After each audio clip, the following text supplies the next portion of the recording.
Bonjour, bienvenue au Muséum de Bourges.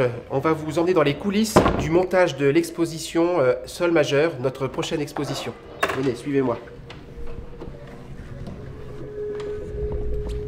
Alors on est en plein montage, c'est l'effervescence et l'expo doit présenter ce qui se passe sous nos pieds, donc avec le sol. Le niveau zéro du sol est au plafond, à 3,50 m et l'idée qu'on avait imaginé avec Charlotte Redon et Dominique Rousseau, les deux artistes qui sont associés à cette exposition, c'était de mettre le visiteur comme s'il était sous terre.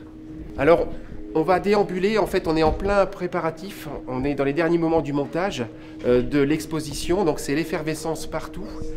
Vous avez d'un côté les éléments créés par Dominique à partir de fibres, de toiles, de pigments naturels, qui raconte en fait et qui évoque le sol et le monde souterrain. Et puis de l'autre, sur cette partie-ci, vous avez le travail de Charlotte Redon, donc qui a dessiné au crayon des roches des collections du muséum, puisque pour le sol, tout part de la roche. Venez.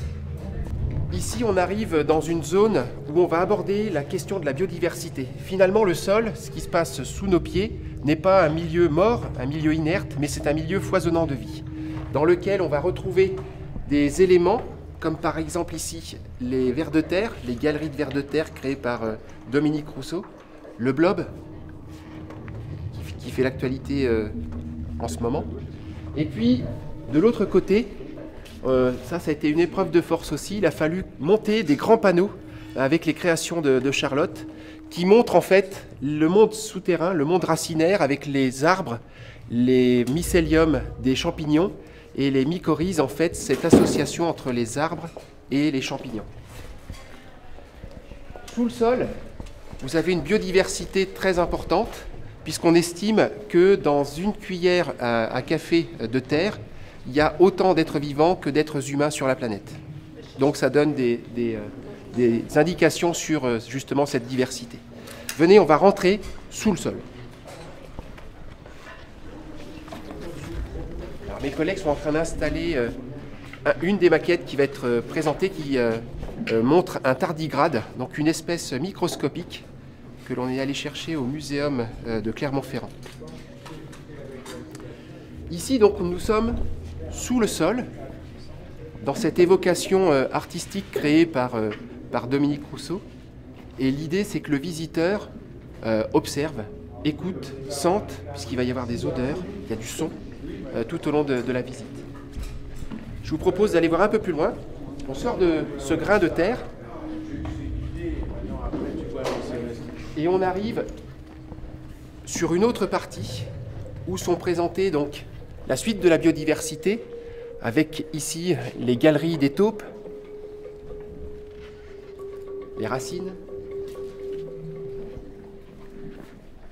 Sur cette zone, qui n'est pas encore installée, on va présenter les cycles du sol, avec le carbone, le cycle de l'eau, le cycle de l'azote, la décomposition de la matière organique. Et puis on arrive à la dernière partie, la création de Charlotte, autour des questions liées à l'impact de l'homme sur le sol, avec l'artificialisation, avec les polluants que l'on met dans le sol.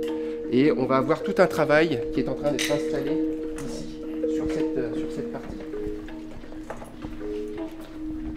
Au final, l'objectif de l'exposition, c'est aussi de montrer que l'avenir est entre nos mains et que les générations futures doivent aussi prendre conscience de l'importance du sol.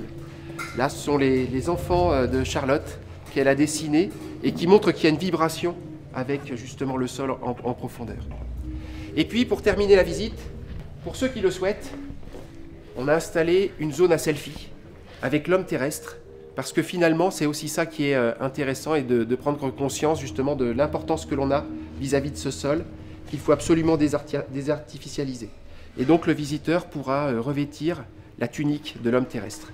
Rendez-vous donc à partir du 9 avril jusqu'au 30 novembre pour cette exposition Sol majeur avec les artistes Dominique Rousseau et Charlotte Redon.